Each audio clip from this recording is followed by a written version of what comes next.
사람들은 흔히 말한다. 결혼은 단순한 사랑이 아니라 가족과 가족이 만나는 일이라고. 하지만 만약 그 가족이 나의 가장 소중한 것을 빼앗으려 한다면, 그럼에도 불구하고 사랑이라는 이름으로 희생을 강요당해야 한다면, 나는 그때까지 몰랐다.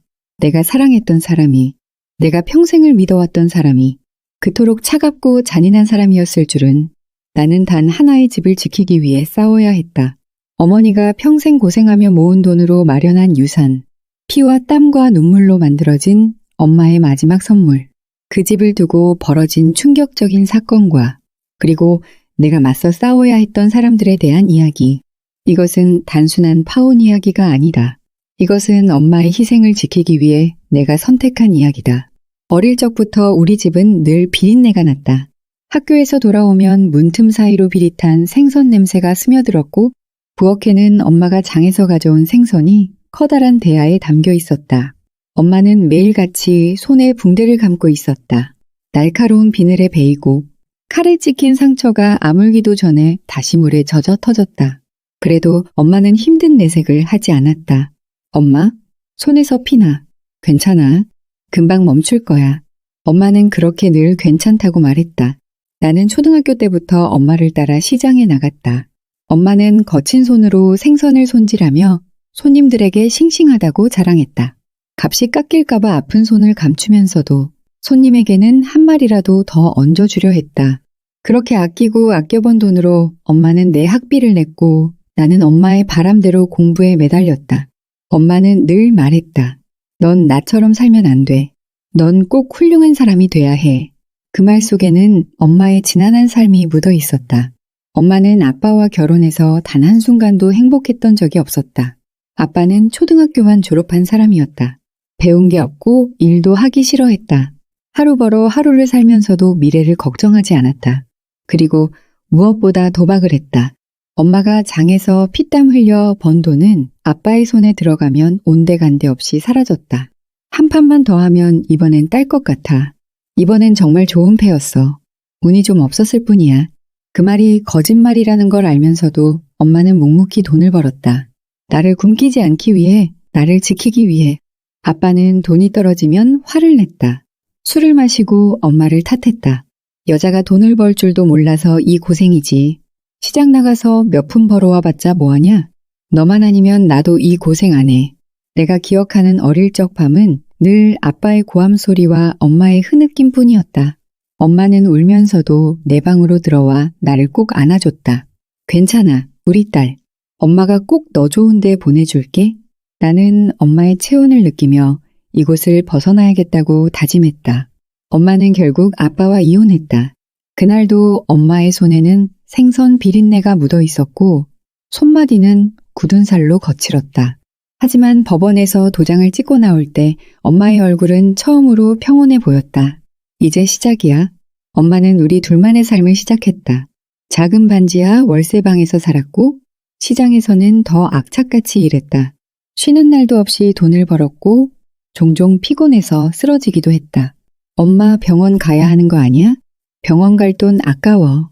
그 돈이면 너 학원 한 번 더 보낼 수 있어. 엄마에게 세상에서 가장 소중한 건 나였다. 엄마는 자신의 삶을 희생해서 나를 키웠다. 그리고 결국 나는 명문대에 들어갔다. 그날 엄마는 기쁨을 감추지 못했다. 엄마가 해냈다. 우리 딸, 엄마가 진짜 잘 키웠다. 나는 울면서 엄마를 안았다. 그 순간 엄마는 자신이 살아온 모든 고생이 보상받았다고 생각했을지도 모른다. 엄마는 내게 말했다. 우리 딸은 좋은 사람 만나서 꼭 행복해야 해. 공부도 잘하고 똑똑한데 사위도 똑똑해야 하지 않겠어? 엄마는 내가 전문직 남자와 결혼하기를 바랐다. 넌 좋은 남자 만나야 해. 내 아빠 같은 놈 만나면 절대 안 돼. 엄마는 나의 결혼을 보기를 간절히 바랐다. 하지만 세월이 지나면서 엄마의 몸이 점점 쇠약해지기 시작했다. 우리 딸 결혼하는 것만 보고 가면 소원이 없겠다. 나는 엄마를 붙잡았다. 엄마, 그런 소리 하지 마. 엄마 오래 살아야 해. 하지만 엄마는 결국 내 결혼을 보지 못하고 세상을 떠났다. 엄마가 남긴 것은 딱 하나였다. 내 이름으로 된 5억짜리 아파트. 엄마는 시장에서 악착같이 돈을 모았고 나에게 남겨주기 위해 이 집을 샀다. 그 어떤 값비싼 선물보다도 그 어떤 유산보다도 이 집은 엄마의 희생이 담긴 유일한 증거였다. 나는 이 집을 지키겠다고 다짐했다. 이 집만큼은 절대 누구에게도 빼앗기지 않겠다고. 엄마가 떠난 뒤 세상에 나 혼자 남겨졌다는 기분이 들었다. 장례식이 끝난 후에도 한동안 나는 아무것도 할 수 없었다. 매일 새벽에 들려오던 엄마의 생선 손질 소리, 집에 들어오면 풍기던 비린내, 밥을 먹다가도 우리 딸 많이 먹어야 힘내지 하며 내 젓가락 위에 생선을 올려주시던 손길, 그 모든 것이 사라졌다. 거실에는 엄마가 쓰던 작은 소파가 그대로 놓여 있었다. 그곳에 앉으면 엄마가 곁에 있는 것 같아서 자꾸만 그 자리에 주저앉았다. 눈을 감으면 엄마의 손길이 느껴지는 것 같았다. 하지만 결국 현실을 깨닫게 되는 순간 나는 눈물을 삼키며 스스로에게 말했다. 이제 엄마는 없어. 나 혼자 버텨야 해. 엄마가 남겨준 5억짜리 아파트는 내가 세상에서 유일하게 기댈 수 있는 버팀목이었다. 이 집이 없었다면 나는 어딘가 좁은 월세방에서 외롭게 살아가야 했을 것이다. 엄마는 떠났지만 나는 이 집 덕분에 엄마의 품 안에서 사는 기분이 들었다. 하지만 내가 가장 힘들어하던 그때 내 곁에서 나를 위로해주던 사람이 있었다. 바로 민수였다. 민수를 처음 만난 건 3년 전이었다. 직장인 독서 모임에서 만난 그는 나보다 2살 연상이었고 자신을 대기업 정규직 직원이라고 소개했다. 어디 다녀요? 전자요. 연구개발팀에서 일해요. 그 말 한마디에 사람들의 반응이 확 달라졌다. 오, 대기업 다니시네요. 연구개발팀이면 연봉도 꽤 높으시겠어요? 민수는 겸손한 척 웃으며 말했다. 아니요, 아직 대리라서요. 그래도 안정적이긴 하죠. 그때 나는 그를 대단한 사람이라고 생각했다. 나는 8급 공무원이었고 월급은 안정적이지만 크진 않았다. 민수는 나보다 훨씬 잘 버는 사람이었고 나보다 사회적으로 성공한 사람처럼 보였다. 그의 자신감 넘치는 말투와 남들 앞에서 당당한 태도, 나는 그런 모습에 끌렸는지도 모른다. 그리고 무엇보다 그는 나를 정말 아껴주는 것 같았다. 우리는 몇 번의 만남 끝에 연인이 되었다. 이상적인 남자친구의 모습. 연애 초반 민수는 다정하고 배려심이 많았다. 엄마와 다투고 힘들어하던 날 그는 내 손을 꼭 잡고 말했다. 너 힘든 거 다 알아. 내 편이 돼줄게. 엄마가 돌아가신 후에도 그는 내 곁에 있어 주었다. 내가 외롭지 않게 곁에서 지켜줄게. 나는 그 말이 고마웠고 내가 힘들어할 때마다 든든한 사람이 있다는 게 위안이 되었다. 민수는 처음엔 내 집에 대해 별다른 관심을 보이지 않았다. 그는 내게 결혼하면 신혼집을 같이 마련해야지 라고 말했다. 나는 당연히 그가 신혼집 비용을 마련할 수 있을 거라고 생각했다. 그는 대기업 정규직이었으니까. 하지만 시간이 지나면서 조금씩 이상한 기류가 흐르기 시작했다. 엄마가 떠나신 지 1년 정도 되었을 때 민수는 본격적으로 결혼을 이야기하기 시작했다. 이제 우리 슬슬 결혼 준비해야 하지 않을까? 나는 당황스러우면서도 기뻤다. 결혼을 생각할 만큼 진지한 사람이구나. 엄마도 생전에 내 결혼을 간절히 바랐으니까 이제 정말 행복해질 차례라고 생각했다. 하지만 결혼 준비를 하면서 민수의 태도는 점점 변해갔다. 신혼집은 어떻게 할 거야? 전세로 구해야겠지? 너네 집에서 시작하면 되잖아. 나는 순간 당황했다. 우리 집에서? 어차피 내가 혼자 사는 집이잖아. 전세 구할 돈 아깝지 않아? 나는 그의 말이 이해되지 않았다. 우리 집은 엄마가 나에게 남겨준 유산이었다. 그 집은 엄마와의 추억이 담긴 공간이었고 나는 절대 쉽게 처분하거나 공유할 생각이 없었다. 그건 좀 우리 같이 신혼집을 구해야 하지 않을까? 그러자 민수는 가볍게 웃으며 말했다. 그럼 뭐 내 집에서 살다가 나중에 집 사면 되지. 나는 그때까지만 해도 그가 단순히 경제적인 이유로 그런 말을 한다고 생각했다. 하지만 시간이 지나면서 나는 깨달았다. 그는 단순히 내 집에서 살고 싶어 하는 것이 아니었다. 그는 이 집을 자기 것으로 만들고 싶어 했다. 결혼 이야기가 오가면서 나는 그의 가족을 만났다. 그리고 그 자리에서 나는 충격적인 경험을 하게 된다. 민수의 어머니는 나를 보자마자 한숨을 쉬었다. 공무원이라고 했지? 몇 급인데? 8급이에요. 8급이면 월급이 그리 많지는 않겠네. 그리고 민수의 누나가 툭 내뱉었다. 우리 민수는 대기업 다니잖아. 솔직히 신부 쪽에서 좀 더 준비해와야 하는 거 아니야? 나는 당황했다. 결혼 준비는 서로 도와가며 하는 것 아닌가? 그런데 그들의 말에는 전제가 깔려 있었다. 우리 아들은 대기업 정규직이니까 내가 더 노력해야 한다. 그때부터 그들은 은근한 압박을 하기 시작했다. 민수가 직장이 좋으니까 결혼하면 내가 좀 더 양보해야지. 공무원이면 안정적이긴 한데 민수만큼 벌지는 못하잖아. 그리고 결정적인 말. 집은 며느리가 좀 더 준비하는 게 맞지 않겠어? 그제야 나는 깨달았다. 그들이 말하는 양보는 나의 희생을 의미한다는 것을. 그리고 그들이 바라는 것은 내가 가진 5억짜리 아파트였다. 그날 이후 나는 민수를 바라보는 눈이 달라졌다. 그가 정말 나를 사랑해서 결혼을 하려는 걸까? 아니면 내 재산을 보고 결혼을 서두르는 걸까? 내가 민수를 처음 만났을 때 그는 자신을 대기업 정규직이라고 소개했다. 나는 그의 말을 의심하지 않았다. 하지만 그가 내 집을 탐내기 시작한 순간부터 나는 문득 한 가지 궁금증이 들었다. 정말 민수는 정규직이 맞을까? 그리고 나는 아주 충격적인 사실을 알게 된다. 민수는 정규직이 아니었다. 그는 단지 1년짜리 계약직일 뿐이었다. 그리고 그 순간 나는 확신했다. 이 결혼 절대 하면 안 된다. 결혼 준비가 본격적으로 진행되면서 나는 점점 숨이 막히는 기분이 들었다. 민수는 여전히 다정한 척했지만 그에게서 느껴지는 감정이 묘하게 변해가고 있었다. 처음엔 단순히 기분 탓이라고 생각했다. 결혼 준비라는 게 원래 이런 건가? 어차피 사랑하는 사람이랑 하는 건데 조금씩 맞춰가면 되겠지. 나는 스스로를 납득시키려 했다. 하지만 시간이 지날수록 그 조금씩 맞춰가는 과정이라는 게 오직 나만의 희생을 의미한다는 사실을 깨닫는 데는 오래 걸리지 않았다. 민수는 마치 급한 사람처럼 굴었다. 결혼 날짜를 빨리 잡아야 한다며 웨딩홀을 예약하자고 성급하게 밀어붙였다. 너도 엄마가 돌아가셨으니까 빨리 가정을 꾸려야지. 혼자 외롭게 사는 거 안 좋잖아. 그 말이 틀린 건 아니었다. 엄마가 돌아가신 후 나는 혼자가 되었고 나를 사랑하는 사람과 함께하는 삶을 꿈꿨다. 하지만 어쩐지 민수의 말에서는 따뜻한 배려가 아니라 어딘가 나를 조종하려는 의도가 숨어있는 듯한 느낌이 들었다. 나는 그에게 말했다. 조금만 천천히 하자. 아직 준비도 덜 됐고 더 고민할 것도 많잖아. 그러자 민수는 갑자기 표정을 굳히더니 마치 내가 결혼을 망설이는 게 잘못된 일이라도 되는 양 말했다. 너 혹시 아직도 우리 결혼이 확신이 없어? 나는 순간 움찔했다. 하지만 그렇다고 대답할 수도 없었다. 아니, 그런 게 아니라 그냥 신중하게 하고 싶어서 그래. 그러자 민수는 한숨을 쉬며 내 손을 꼭 잡고 말했다. 나는 내가 불안해할까봐 더 빨리 결혼하고 싶은 거야. 너 혼자 있는 거 안쓰럽잖아. 이제 내가 가족이 돼줄게. 그 말에 나는 순간 미안한 감정을 느꼈다. 그래, 민수는 나를 걱정해서 그러는 거겠지.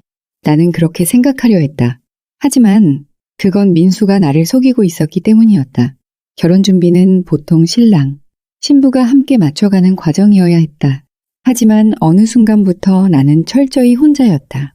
양가 상견례 자리에서는 민수의 부모님이 대놓고 말했다. 우리 민수는 대기업 다니까 내가 좀 더 준비해오는 게 맞지 않겠어? 집안 경제 상황을 비교하며 나를 압박했고 결혼 후에는 당연히 시가를 먼저 챙겨야 한다. 는 말을 아무렇지도 않게 내뱉었다. 그리고 결정적으로 내 집을 넘기는 문제를 자연스럽게 당연한 듯이 여겼다. 어차피 너희 집에서 시작할 거면 내가 시어머니 모시는 것도 어렵지 않겠네? 어머니께서 연세도 있으신데 곧 이사하셔야 하거든. 우리 집보다 여기가 훨씬 좋으니까 여기서 함께 사시는 게 맞지 않겠어? 나는 순간 귀를 의심했다. 어머니가 여기서 사신다고요? 그러자 시어머니는 싱긋 웃으며 말했다. 어차피 결혼하면 가족인데 내가 우리 집을 좀 도와주면 안 되겠니? 넌 부모님도 안 계시잖아. 너한테 부담될 사람도 없고 좋은 기회지. 그 말을 듣는 순간 나는 이들이 대체 나를 뭘로 보고 있는 건지 확실히 알 것 같았다. 그리고 그 자리에서 민수는 아무 말도 하지 않았다. 그가 한마디라도 나를 감싸줬다면 나는 그를 믿으려고 노력했을지도 모른다. 하지만 그는 침묵했다. 그건 곧 동조한다는 뜻이었다. 며칠 뒤 나는 웨딩드레스를 보러 가기 위해 백화점에 들렀다. 그런데 마침 화장실에 가려고 복도를 지나가는데 어디선가 익숙한 목소리가 들려왔다. 어차피 이제 조금만 기다리면 우리거나 마찬가지야. 순간 걸음을 멈췄다. 이 목소리는 시어머니였다. 나는 화장실로 들어가려다. 곧장 옆 칸에 숨어서 그들의 대화를 엿들었다. 민수도 참 머리 좋지. 처음엔 자기 집도 없다고 해서 걱정했는데 결국 잘 엮었어. 그러니까 웬만하면 전문직 며느리를 원했는데 어쩌겠어. 집이 있으니 감수해야지. 그러게 결혼만 하면 이제 이 집도 우리거나 다름없는데 아주 딱이야. 그 순간 내 온몸이 얼어붙었다. 이들은 처음부터 내 집을 노리고 있었던 것이다. 그리고 민수는 그 사실을 알고도 아무렇지도 않게 나를 기만해왔다. 그제야 모든 게 맞춰졌다. 민수가 결혼을 서두른 이유, 내가 혼자라는 점을 집요하게 강조했던 이유, 예비 시가가 나를 만날 때마다 내 집에 대해 말했던 이유, 나는 믿을 수 없었다. 내가 사랑했던 사람이, 내가 평생 함께할 거라고 믿었던 사람이 단순한 욕심 때문에 나를 이용한 거라는 사실을 나는 그 자리에 서서 더 이상 눈물을 흘릴 수도 없었다. 이 결혼은 절대 해서는 안 된다. 그리고 나는 반드시 이들에게서 벗어나야 한다. 나는 그날 밤 한숨도 자지 못했다. 침대에 누워 천장을 바라보면서 계속해서 그 대화가 머릿속을 맴돌았다. 어차피 이제 조금만 기다리면 우리거나 마찬가지야. 민수도 참 머리 좋지. 처음엔 자기 집도 없다고 해서 걱정했는데 결국 잘 엮었어.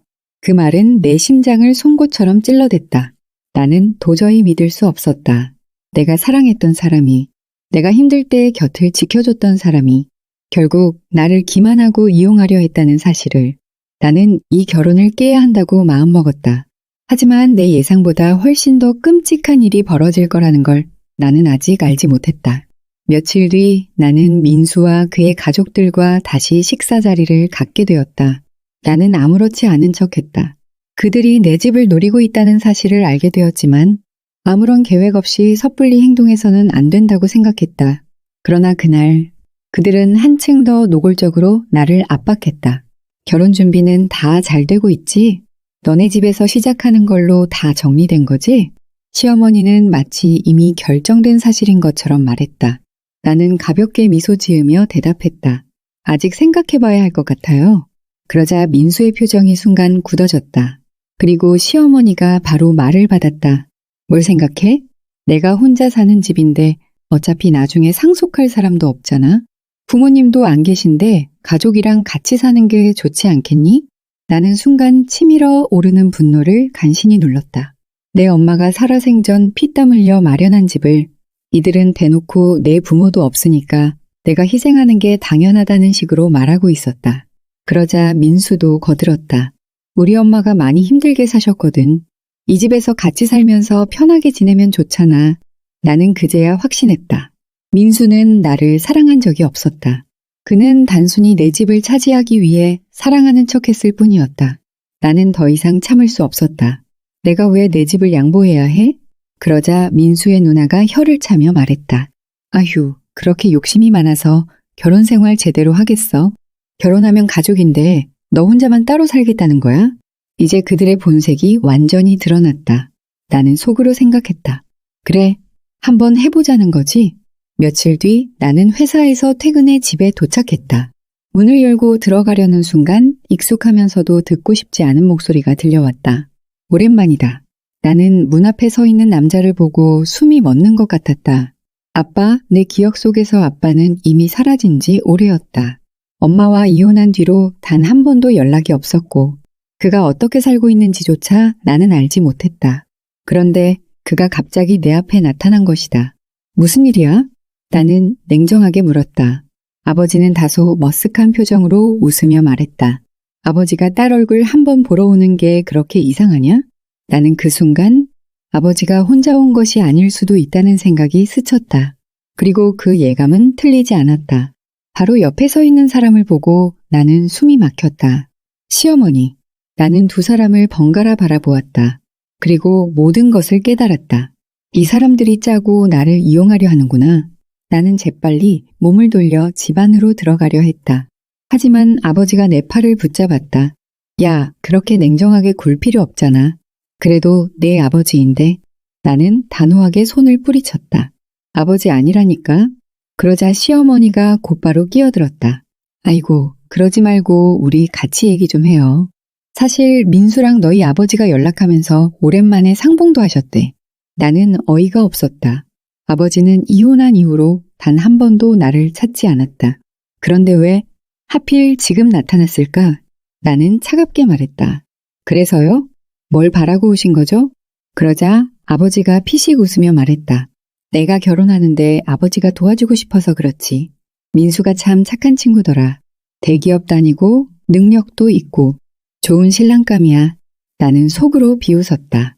민수가 대기업 정규직이 아니라 1년짜리 계약직이라는 걸 아버지는 알지도 못했다. 아니, 알면서도 모른 척하는 걸지도 모른다. 그러자 시어머니가 본론을 꺼냈다. 그래서 말인데 결혼 전에 집을 정리하는 게 어떻겠어? 나는 순간 귀를 의심했다. 정리? 요? 어차피 결혼하면 신혼집을 따로 마련해야 하잖아. 그러니까 너네 집을 좀 팔고 그 돈으로 우리 민수랑 같이 살 집을 마련하면 되지 않겠니? 나는 속으로 분노를 삼켰다. 이제는 대놓고 집을 팔라고 요구하는 것이었다. 그리고 그 순간 아버지가 결정적인 한마디를 던졌다. 그래, 아버지도 그게 맞다고 본다. 어차피 내가 혼자 그 집 차지하고 있는 것도 불편하잖아. 나는 할 말을 잃었다. 불편하다고? 내가 무슨 자격으로 그런 말을 해? 내가 평생 엄마와 함께 지켜온 집을. 이제 와서 불쑥 나타난 아버지가 마치 자기 일인 것처럼 말하고 있었다. 나는 더 이상 참을 수 없었다. 아버지, 나한테 아버지는 이미 20년 전에 끝났어요. 그리고 시어머니 저랑 결혼하는 건 민수지, 시댁이 아니에요. 나는 단호하게 선언했다. 이 집은 절대 넘기지 않을 거예요. 그리고 이 결혼도 없던 일로 하겠습니다. 그 순간 시어머니와 아버지의 얼굴이 동시에 굳었다. 하지만 나는 이제 두렵지 않았다. 이 사람들은 내 인생에서 사라져야 할 사람들일 뿐이니까. 나는 돌아서서 문을 쾅 닫았다. 그리고 이 결혼을 끝내기 위한 준비를 시작했다. 나는 단호하게 결혼을 파기하겠다고 선언했다. 그 순간 시어머니와 아버지의 얼굴이 동시에 굳었다. 민수는 아무 말도 하지 못한 채 당황한 표정을 지었다. 하지만 나는 단호했다. 이 결혼은 해서는 안 되는 결혼이었다. 나는 그날 밤 법적으로 확실하게 정리하기 위해 변호사 친구에게 연락했다. 파혼하려고 하는데 법적으로 문제될 건 없겠지? 친구는 내 이야기를 들은 후 단호하게 말했다. 내가 무슨 보상을 해줄 필요 없어. 오히려 저쪽이 접근 금지당해야 할 수준이야. 나는 가슴을 쓸어내렸다. 이제 정말 이 지긋지긋한 결혼을 끝낼 수 있을 것 같았다. 하지만 그건 내가 너무 순진한 생각을 했던 것뿐이었다. 시댁은 그렇게 쉽게 물러나지 않았다. 내가 파혼을 선언한 후 민수와 시어머니는 더욱 노골적으로 나를 압박했다. 민수는 하루에도 몇 번씩 전화를 걸어왔다. 우리 엄마가 요즘 밥도 못 드시고 있어. 너 진짜 이렇게 매정하게 할 거야? 시어머니도 전화로 울먹이는 목소리를 냈다. 이게 내가 할 짓이냐? 내가 우리 집안을 망신시켜놓고 그냥 끝낼 생각이야? 심지어 시누이까지 나서서 메시지를 보냈다. 언니 진짜 너무한다. 우리 엄마 우울증 오면 책임질 거야? 나는 메시지를 보고 휴대폰을 던져버리고 싶었다. 이 사람들은 내가 무슨 죄를 지은 것처럼 몰아붙이고 있었다. 나는 단지 내가 지켜야 할 걸 지키려 했을 뿐인데 내 집은 엄마의 유산이고 내가 평생 살아온 곳이며 누구에게도 양보할 수 없는 곳인데 그런데 왜 내가 죄인이 되어야 하지? 나는 온몸이 지쳐갔다. 출근을 해도 일에 집중할 수 없었고 집에 와도 전화벨 소리가 울릴 때마다 가슴이 철렁했다. 이러다 내가 먼저 쓰러지겠어. 그런데 그것은 단순한 기우가 아니었다. 며칠 뒤 민수가 마지막으로 부탁하겠다며 연락을 해왔다. 우리 가족이랑 마지막으로 밥 한 끼만 먹어줘. 그 이후로는 아무것도 요구하지 않을게. 나는 거짓말이라는 걸 알았다. 하지만 더 이상 끌려다닐 수 없었다. 좋아. 그 대신 그 자리에서 완전히 끝을 내자. 나는 그렇게 마음을 다잡고 시댁과 만나기 위해 차를 몰고 나섰다. 날씨는 흐렸고 이상하게도 마음이 불안했다. 운전하는 내내 핸들을 잡은 손에 힘이 들어갔다. 신호를 기다리며 백미러를 통해 내 얼굴을 봤다. 피곤에 절어 창백한 얼굴, 깊게 내려앉은 다크서클. 나는 한숨을 쉬었다. 이제 끝낼 시간이야. 그렇게 다시 신호가 바뀌었고 나는 엑셀을 밟았다. 그런데 그 순간이었다. 쾅! 갑작스럽게 강한 충격이 차를 덮쳤다. 나는 눈을 뜨려고 했지만 눈꺼풀이 무겁게 감겼다. 어디선가 사이렌 소리가 들려왔다. 그리고 내 몸이 허공에 떠 있는 듯한 느낌이 들었다. 그렇게 나는 정신을 잃었다. 병원에서 깨어나다. 희미한 빛이 눈을 찔렀다. 눈을 겨우 떠보니 하얀 천장이 보였다. 머리가 깨질 듯이 아팠고 몸이 움직이지 않았다. 여기는 병원? 그때 익숙한 목소리가 들려왔다. 정신이 들어 나는 고개를 돌렸다. 그리고 민수를 보고 순간적으로 경악했다. 왜 내가 여기에 있어? 민수는 마치 연인처럼 내 손을 잡으려고 했다. 나는 반사적으로 손을 빼고 몸을 움츠렸다. 괜찮아.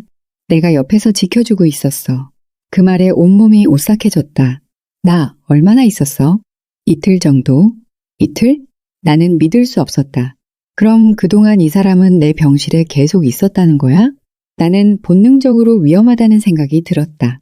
나는 간호사를 불러야겠다고 생각하며 침대 옆에 호출 버튼을 찾았다. 그런데 그 순간 문이 열리고 시어머니와 아버지가 들어왔다. 나는 식은땀을 흘렸다. 얘야, 정신이 들었다니 다행이구나. 그래도 우리 민수가 옆에서 잘 돌봐줬다. 나는 몸을 일으키려 했지만 온몸에 힘이 빠져 움직일 수가 없었다. 그 순간 시어머니가 내 손을 꼭 잡았다. 얘, 이게 하늘의 뜻이야. 이제 더 이상 도망칠 생각은 하지 마. 그 말에 내 심장이 멎을 것 같았다. 도망치지 말라고? 나는 그제야 깨달았다. 이 사람들은 결코 포기하지 않을 거라는 걸. 그리고 나는 지금 이 병실에서 완전히 갇힌 거나 다름없다는 걸. 나는 심호흡을 하고 최대한 침착한 척했다. 그날 밤 나는 꿈을 꾸었다. 그 꿈 속에서 나는 어릴 적 엄마와 함께했던 시장 골목에 서 있었다. 비린내가 코끝을 스쳤고 엄마는 생선을 다듬으며 내게 환하게 웃고 계셨다. 우리 딸, 밥은 먹고 다니? 나는 울음을 터뜨리며 엄마에게 달려갔다. 엄마, 엄마, 엄마, 나 너무 힘들어. 그러자 엄마는 나를 다정하게 안아주었다. 그러나 곧 엄마의 표정이 굳어지더니 어딘가를 응시하며 낮게 말했다. 이곳에는 악귀들이 많구나. 나는 고개를 들었다. 엄마가 바라보는 곳을 보니 어딘가 모르게 익숙한 사람들이 희미하게 서 있었다. 민수, 시어머니, 예비, 시누이, 그리고 아버지. 그들의 얼굴은 흐릿했지만 입꼬리가 기이하게 찢어져 있었다. 엄마는 나를 바라보며 단호하게 말했다. 저것들은 내가 힘을 빼고 무너지길 바라고 있어. 정신 똑바로 차려. 너는 저들에게 잡아먹힐 사람이 아니야. 나는 엄마를 꼭 붙잡았다. 그럼 난 어떻게 해야 해? 그러자 엄마는 내 손을 감싸주며 말했다. 저들을 이기려면 내가 먼저 지혜로워져야 해. 흐름을 네가 잡아야 한다. 그렇지 않으면 내 인생은 통째로 삼켜질 거야. 그 순간 엄마가 사라졌고 나는 그 자리에서 정신을 차렸다.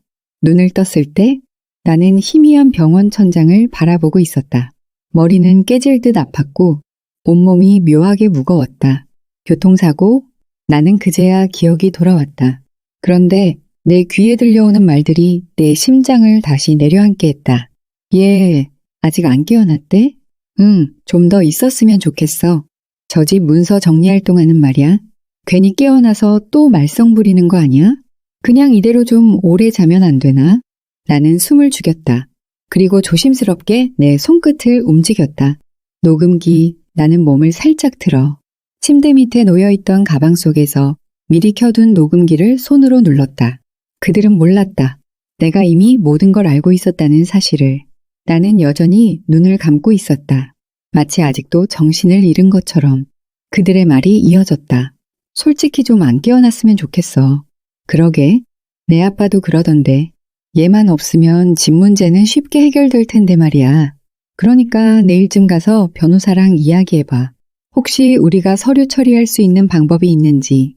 나는 온몸에 소름이 돋았다. 이 사람들은 진심으로 내가 깨어나지 않았으면 하고 있었다. 나는 그 말을 그대로 녹음하고 있었다. 내가 깨어나는 순간 이 모든 걸 이용해 반격할 계획이었다. 하지만 지금 당장 움직일 순 없었다. 내가 깨어난 걸 알게 되면 그들은 더욱 교묘하게 행동할 것이었다. 나는 천천히 심호흡을 하며 마음을 다잡았다. 좋아. 이제 내가 흐름을 잡을 차례야. 저들이 원하는 건 내가 약해지고 무너지길 바라는 거겠지.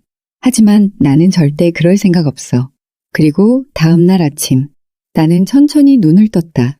마치 오랜 잠에서 깨어난 사람처럼 천천히, 아주 천천히, 그리고 그들을 향해 가장 나약한 표정을 지어 보였다.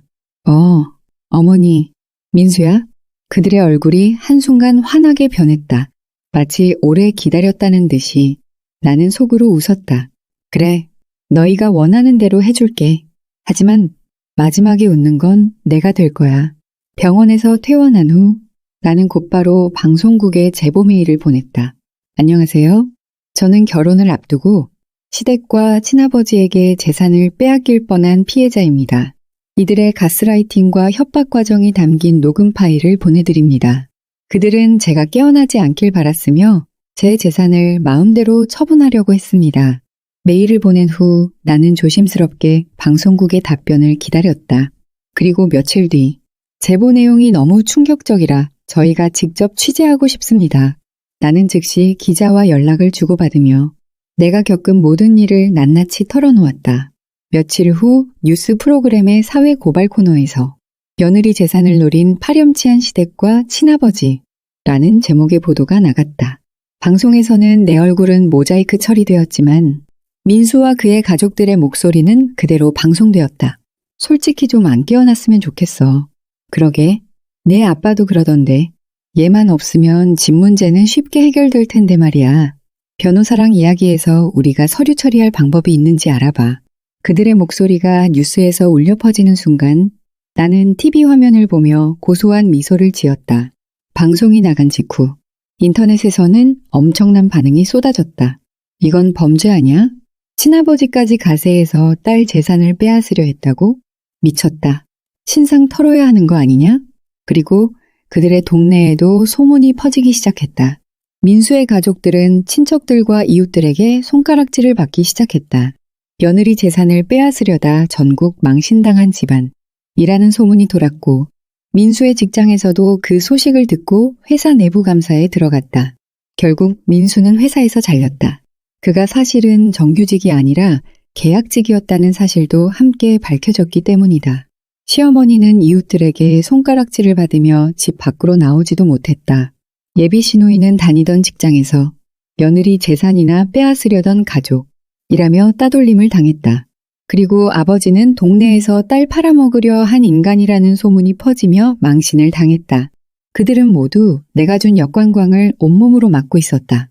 그들이 정신없는 사이 나는 조용히 아파트를 매물로 내놓았다. 며칠 후 집은 예상보다 훨씬 빨리 팔렸다.